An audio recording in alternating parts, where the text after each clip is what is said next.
नमस्कार दोस्तों, हमारा चैनल किड्स विल लर्न नया चैनल है।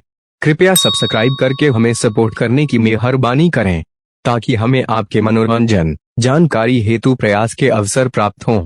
आइए प्रियजनों, आज की बेहद रोचक कहानी शुरू करते हैं।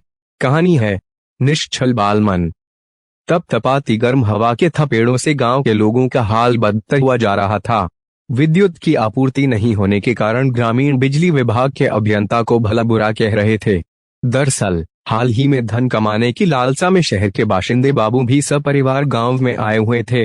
बाबू का 5 साल का लड़का वेदांश कह रहा था, पापा, हम शहर में ही अच्छे थे, यहाँ तो लाइट भी नहीं आती हैं। देखो मेरे कितने पसीने आ गए। बेबस उदास मन से बाबू ने कहा, दश बेटा, शहर में कोरोना बीमारी ज्यादा फैली हुई है। हम वहां रहते तो बीमार हो जाते, हम यहीं अच्छे हैं और सुरक्षित भी है। यकायक कहीं दूर से डब्बे स्वर में भोंपू सरी के हॉर्न की आवाज सुनाई देती है। मोहल्ले के बच्चे जो आसपास खेल रहे थे, उनके कान खड़े हो जाते हैं।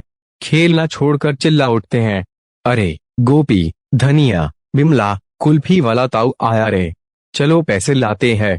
ऐसा प्रतीत हो रहा था जैसे गमगीन वीराने माहौल में उल्लास के फूल खिल उठे हों। बच्चों की चहल पहल ने मोहल्ले का एकांकीपन पल भर में दूर कर दिया। लोग घरों से ताका डैश झांकी करने लगे। वेदांश ने भी बाबू से कहा, पापा, मुझे भी कुल्फी चाहिए। तपाक से डांट डपट की शैली में बाबू ने बच्चे के बालमन पर चोट करते हुए प्रत्युत्तर में कहा, नहीं, तुम्हें पहले ही बता रखा है, अभी बीमारियां चल रही है, बाहर की चीजें नहीं खानी है। समझ में नहीं आता तुम्हें?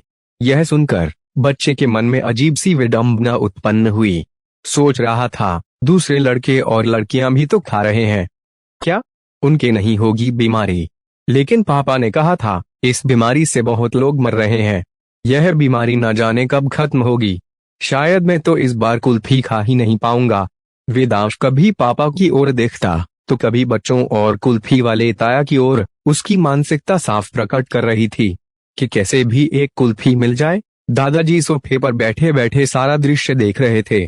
खांसते हुए बाबू से बोले, बाबू बेटा, जब तुम छोटे बालक थे तब मूंगफली के दाने साबुत नहीं खा पाते थे। मैं दानों को चबाकर अपनी जीभ से तुम्हें चिड़िया के चूजे की तरह खिलाया करता था और तुम खाकर खुश हो जाते थे। तुम्हें तो कोई बीमारी नहीं हुई। बाबू संकुचित स्वर में बोला, पिताजी, वो जमाना अलग था, यह अलग है, और बीमारियां बात को हाथ के इशारे से काट कर सौहार्दपूर्ण भाव प्रकट करते हुए बाबूजी बोले, बेटा, गांव में बीमारी का कोई संकट नहीं है। कुल्फी वाला अपने ही गांव में रहता है, पूरी शुद्धता से कुल्फी बनाता है। बच्चे के बालमन को देख उसकी उत्कंठा पर चोट मत कर, एक कुल्फी दिला दे। यह सुनकर वेदांश के मुरझाए चेहरे पर हल्की हल्की मुस्कान की रेखाएं उखरने लगी। जो ही बाबू ने दादाजी को कहा, चलो तो दिला ही देता हूँ। अरे हाँ, दिला क्या देता हूँ, सभी के लिए एक एक तो ले ही लेता हूँ, फिर क्या था। लगा जैसे बांध के टूटने पर पानी स्वतंत्र होकर पूरे वेग से बहता है, बस उसी तरह दमित मुस्कान वेदांश के चेहरे से फूट पड़ी। वो मुस्कान ऐसी थी मानो सारा संसार विजित कर लिया हो। वेदांश अपने पापा की तर्जनी पकड़े हुए एक नाक में खुद की तर्जनी घुसेड़कर नाक के अमूल्य धन को बाहर निकालने के लिए प्रयासरत होकर कुल्फी वाले ताया की तरफ टकटकी लगाए देख रहा था। पास ही में मैले कुचले कपड़े पहने वेदांश का हमउम्र कबाड़ी का लड़का खड़ा हुआ था। शायद उसके पास पैसे नहीं थे ताकि वो एक कुल्फी खरीद कर उसका लुत्फ उठा सके। वो आशान्वित होकर वेदांश की ओर बार बार देखे जा रहा था। शर्मिंदगी से कभी अपनी पलकें झुकाता और कभी फिर से उसी अंदाज में देखता। उसकी आंखों में पसरी हुई मायूसी और लाचारी वेदांश के बालमन पर आघात किए जा रही थी। वेदांश की प्रसन्नता उस बच्चे की इस दशा के कारण मायूसी और बेचारेपन में परिवर्तित होती जा रही थी। वेदांश फिर से विडंबना का शिकार था। अचानक उसकी आंखों में गंभीरता का गहरापन आ गया। वह सोचने लगा, मेरे पिताजी अच्छा पैसा कमाते हैं, परंतु इसके पिताजी गरीब है। शायद इसको जेब खर्ची भी नहीं मिलती। काश इसके पापा भी मेरे पापा जैसे होते तो यह भी ठंडी ठंडी कुल्फी को चूसने का आनंद लेता।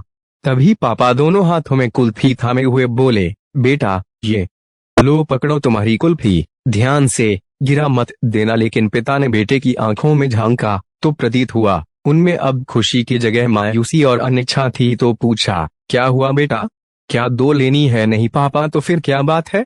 बच्चे की आंखों में हल्के आंसू भर आए और रुंधे हुए गले से धीमी आवाज आई, पापा जी, इस लड़के के पापा यहाँ नहीं है, इसके पास पैसे भी नहीं है, यह भी तो मेरे जैसा ही है, मुझे कुल्फी नहीं खानी, आप इसे दे दो मेरी कुल्फी। यह देखकर कबाड़ी वाले का लड़का अपनी नजरें झुका लेता है, दोनों हाथों की अंगुलियां आपस में फंसाकर झेप जाता है। बाबू दोनों बच्चों का बालमन देखकर उस मायूस स्थिति को संभालते हुए वेदांश से कहता है, बेटा तुम अपनी कुल्फी तो लो, हम इस बच्चे को भी एक दिलाएंगे। ओहो, फिर क्या था? दोनों बच्चों के चेहरों की बाछें फिर से खिल उठी। वेदांश की पलकों पर आंसुओं की बूंदें मानो जैसे बालू रेत में पानी की बूंद गायब हो जाती है, वैसे ही लुप्त हो गई। कबाड़ी का लड़का नीम के पेड़ की छांव तले वेदांश की ओर मुस्कुराते हुए ठंडी रसदार कुल्फी का बड़े चाव से लुत्फ उठा रहा था। उधर वेदांश भी उसकी तरफ संतोषप्रद दृष्टि से देखते हुए मंद मंद मुस्कुराकर कुल्फी का आनंद ले रहा था। दोनों बच्चों में याराना सा फलीभूत हो रहा था।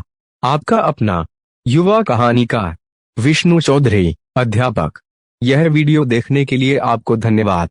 प्रिय दर्शकों, कृपया हमारे चैनल को सब्सक्राइब करें और बेल आइकॉन को ऑल पर सेट कर ले ताकि हमारे आने वाले नए वीडियोज आप तक सहजता से पहुंच सके।